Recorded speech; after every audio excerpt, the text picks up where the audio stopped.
تھی۔ اس کے بعد آداب شاہی کے احترام میں سب نے حضرت یوسف علیہ السلام کو سجدہ کیا۔ تفسیر میں لکھا ہے کہ یہ سجدہ تعظیمی تھا جو اس وقت جائز تھا۔ سب کے سب حضرت یوسف علیہ السلام کے سامنے سجدے میں گر پڑے۔ حضرت یوسف علیہ السلام نے اپنے والد محترم سے فرمایا، ابا جان، یہی میرے خواب کی تعبیر ہے نا؟ بے شک اللہ نے مجھ پر بڑا احسان کیا ہے۔ بے شک اللہ نے مجھے قید سے نکالا، آپ سب کو گاؤں سے لا کر مجھ سے ملاقات کروا دی۔ بے شک اللہ بہت مہربان ہے، جو چاہتا ہے وہی کرتا ہے۔ یعنی کہ میرے 11 بھائی ستارے ہیں اور میرے والد سورج اور میری والدہ چاند ہیں، یہ سب مجھے سجدہ کر رہے ہیں۔ مصر کا بادشاہ حضرت یوسف علیہ السلام پر ایمان لے آیا۔ اس نے ساری بادشاہت حضرت یوسف علیہ السلام کے سپرد کر دی، اس لیے بنی اسرائیل کو یہاں حکومت ملی اور وہ مصر میں آباد ہو گئے۔ حضرت یعقوب علیہ السلام نے اپنی باقی کی زندگی حضرت یوسف علیہ السلام کے ساتھ خوش و خرم سے گزاری۔ حضرت یعقوب علیہ السلام تقریباً 24 سال تک مصر میں رہے۔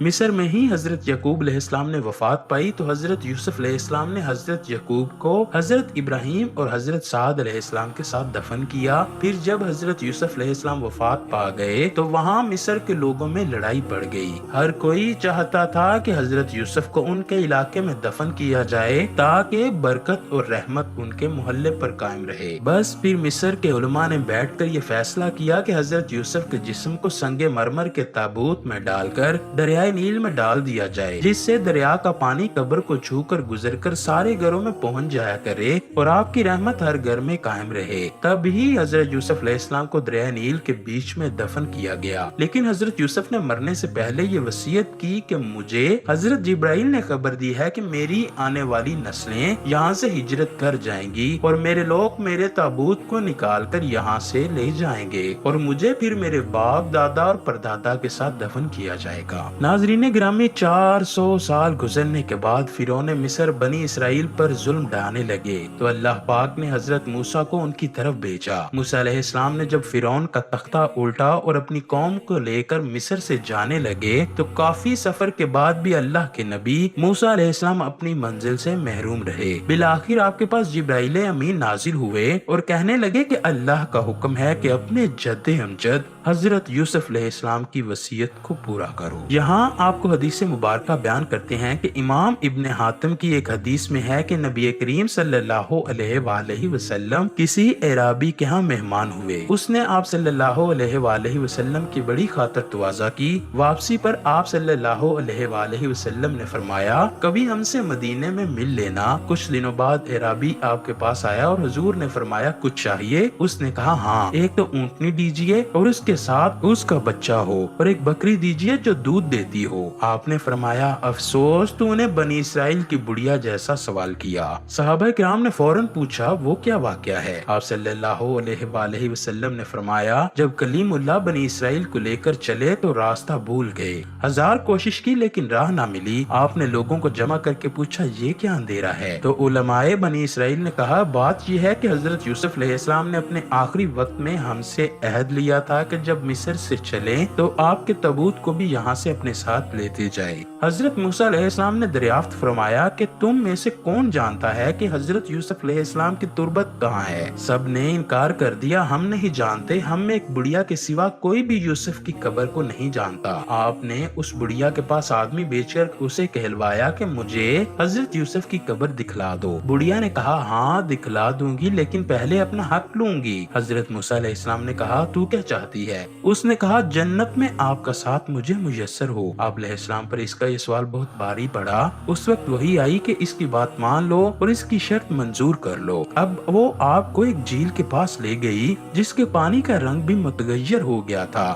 اور کہا کہ اس کا پانی نکالو۔ جب پانی نکال دیا گیا اور زمین نظر آنے لگی تو کہا، اب یہاں کھودو۔ کھودنا شروع ہوئے تو قبر ظاہر ہو گئی۔ تابوت ساتھ لیا، اب چلنے لگے تو راستہ صاف نظر آنے لگا اور راہ سیدھی دکھنے لگی۔ جو آپ کا تابوت تھا وہ سنگ مرمر کا بنا تھا اور اس کو خود حضرت موسیٰ علیہ السلام فلسطین لے گئے۔ آپ نے تابوت یوسف اپنے ساتھ اٹھایا ہوا تھا، کہا گیا ہے کہ خود آپ نے ہی اسے اٹھایا تھا اور حضرت اسحاق اور حضرت یعقوب کے برابر لا کر ان کو دفن کر دیا۔ سبحان اللہ، اللہ پاک نے کیسے حیران کن طور پر 400 سال تک حضرت یوسف کی قبر کو پوشیدہ رکھا اور پھر حضرت موسیٰ نے ان کے تابوت کو مصر سے فلسطین لے گئے۔ خیر حضور اکرم نے اس عرابی کو فرمایا، مجھے شک تھا کہ کہیں تم نہ کہو کہ یا رسول اللہ میں آپ کا ساتھ چاہتا ہوں، جنت کے آپ کے ساتھ رہوں گا۔ یہ واقعہ مسند بازار سورہ غافر کی تفسیر اور اس کے علاوہ تفسیر ابن کثیر میں بھی اس واقعے کو مسند حوالہ جات سے پیش کیا گیا ہے۔